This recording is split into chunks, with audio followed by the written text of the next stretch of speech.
Good morning, everyone. It's Joker, and today we are back with another slime video. And one of the biggest things, if not the biggest thing to come out of today's live stream, was the ability, or what was them adding in certain old free-to-play 5 stars from previous beatdown battles that you just could not get. If you missed their rerun, if you didn't play during their initial release, like you couldn't get them. Well, we've been screaming at them from the top of the hills in every survey to add them into like some kind of flashback shop, some kind of their own bazaar, make beatdown battles permanent, something along the lines of that. Well, they took some of the advice and they put in, I think, 8 characters into the free to play flashback bazaar. So, this is the flashback emissary force of which every free to play battle unit has been on, including the old 4 stars. But if you go into the event shop, and we go to flashback. Now we see that we have Misery, the initial copy, her dupes to get her to level 100, all of her skill enhancements, her gear, Gobta, Tempest Elite, Diablo, New Year's Blessing, Cleash, Visions of Coleus, Second Anniversary, Rongo, Wielder of Magic, Yom, Vengeance, or what do they call it? I don't remember what it's actually called. Vengeance.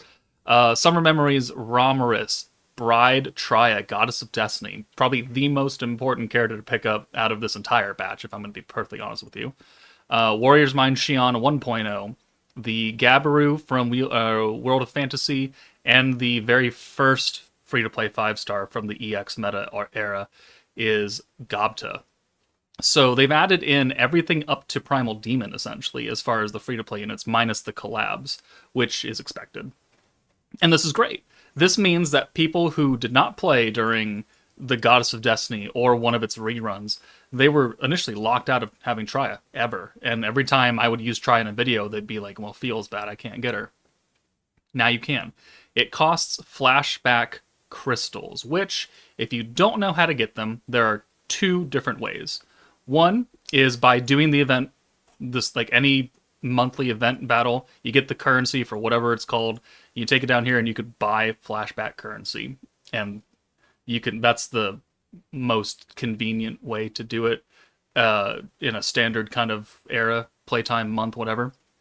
But right now, with the start of the 3.5 anniversary, now we have some rookie support missions. So if we go to the limited tab, rookie support, reach max troop EP.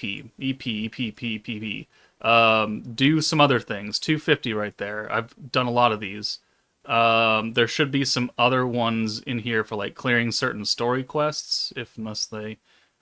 no, it's just clearing missions. Oh, that's even easier. Okay. So this is where you get a lot of 400,000. 400,000. You're going to get something like 3.25 million flashback crystals from these bingo missions, which means that you will have ample supply to come back and buy out maybe not all of them in one run, but certainly the ones that are important, which I will outline in the later half of this video. But on top of that, you only have enough dupes in this shop to take Misery or Gobt or whatever to level 100, and we know that the level cap is 120. The other dupes are going to be in the Corridor of Awakening shop now. So you see, it used to just be the 4 stars all the way down and all the way down, and they haven't updated the shop in forever. Now, we have all these dupes. So Gobta, Gabaru, Misery, Gobta, more Gobta. All of these dupes now. So this is where you're going to get the other 25 shards that you need to level these characters up to the actual level cap of 120. So you have to do 2 different events. You have to do the story event normally, grind flashback crystals, or do the limited missions if there are any, and then do Corridor of Awakening, which is currently active right now. And this comes out every month. And there's missions that you do and you get those purple crystals. So, this is humongous. Tremendous and humongous at the same time, right? The fact that they have done this means that people are no longer locked out. People can actually just get Primal Demon Misery and complete their team. Or Gobta, very good character. Trya, probably the best character out of this entire batch. People can now get them. And that is what is important, is giving people access to free-to-play units. So, thank Jeebus They finally did this. So, now that we've talked about that, who are the best characters to actually get out of here on your first initial run with all of your crystals that you're going to get? Well, let's make a quick list. Okay, this is my very basic ordering of who I believe people should prioritize from the Flashback BAZAAR with their crystals. First up is Traya. She is not even like not even an argument, the best character to pick up here. All she does is green orb change, and that's all you need her to do. She was a standout on people's reckoning teams because all she did was change orbs, and she's on Fount of Wisdom, which means that she could get the healing factor, she could get the HP increase from Frey if you had those characters. The healing ability from Hinata is what I'm talking about. If you need green orbs changed at any point in your life, Traya is going to be the one to do it. Vengeance Yome is the next character, not because he's got the vengeance mechanic anymore. I mean, it's still okay to have in the back pocket, but it's completely overshadowed by Reckoning now, and free-to-play Shizu is just, was just here a little bit ago. But if you don't have her, then, well, that's unfortunate. You're going to have to wait till she gets added to the shop. But Vengeance Yome not only being a vengeance character, but also being on Divine General means that you do have an orb changer character who can have his orbs changed by the free-to-play Gazel. So I know people are not fans of running Divine General because it's pretty not fun a lot of the times, but Yome can make your life easier, especially if you're missing like one of the big time units like Blanc or the hero. You can easily put Yome in and some other support character, and he'll do you good. He'll do you good. So he's going to be a mainstay unit because of just the team and people who summoned for the 3rd anniversary team. Tempest Elite Gobta is just a very good generic character because he's got an orb change to blues and he's got an unrestricted alt swap into a blue orb. So Soul of Combos into a blue orb. It doesn't matter whose Soul of Combo or alt orb it is, it's just anybody's. It's very generic and he's changing greens. There's a lot of other characters that change oranges. So he just fits really, really well on a bunch of teams that maybe you need another orb changer or a free-to-play alt swapper. Xion actually would not have been this high on this list had she not received her skill fusion, which does make her, actually pretty solid for physical teams that are crit focused, because it takes her wimpy little 5% crit buff stack into 15%, and you do that like 3 or 4 times and you've got quite a bit of power right there. So, plus being another orb changer orange, I mean, you could put her and Gobta together and it would work pretty well. They're both physical, they're changing, different colors of orbs. Gobta has the alt swap, you have a crit damage stack. I mean, that would work if you have someone who enable crit.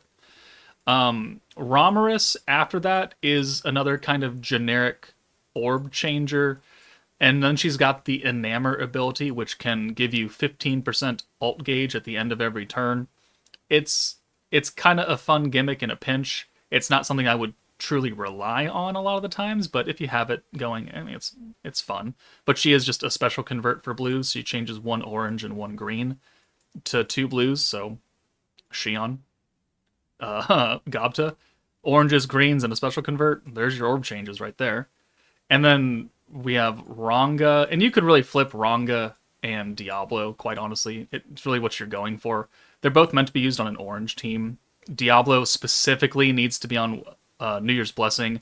Ranga pretty specifically wants to be on Wielder of Magic. They both have restricted orb changes for that kind of stuff, so it's take your pick. Ranga has Pierce Power and orange skill point increase, and Diablo has an orb giveaway for New Year's Blessing. Take and pick what they get. And then everything below that is just, it's up to you. Misery is kind of important for the Primal Demon full team, but if you don't have that, then I wouldn't worry about it. And then everyone else is just meh. I wouldn't prioritize these characters. I really wouldn't prioritize these 3, like, at all. They're just too niche or not that good. Even with Gobta's skill fusion for Fount of Wisdom, this one, the very first one down here, this one, like, he's just okay. Just okay. Gabru is still awful, unfortunately. And Cleash is also just terrible. She is a green orb changer, yeah. Her magic debuff is absolute garbage, though. She came out for the second anniversary, was not actually on the second anniversary team. Like, she's not on Visions of Coleus or Octogram Demon Lord, which is what Lumi was buffing. So that's just hilarious. They shoehorned her in because of the story quests.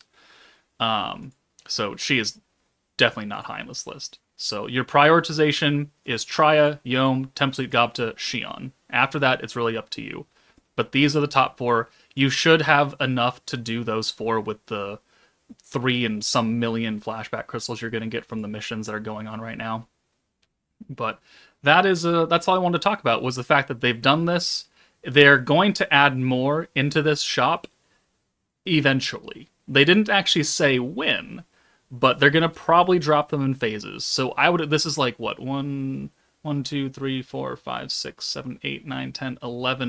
11 characters they dropped in. They probably won't drop another batch in for another 6 months or so, maybe less, depending, or they might do it like onesie twosies here and there. We really have to wait and see. But I know there are some other characters who are not here that people would very much like to see, but they will get their due time in due time. So gonna have to make do with what we have available. If you want, keep playing the game, they'll get added. Keep getting the current free-to-play characters as they come out every month. At least log in once, that way you can say you have them. That's the most important thing, is just having the character. But yeah, let me know what you guys think of them finally doing this. I can't in any way, shape, or form hear an argument saying this is bad.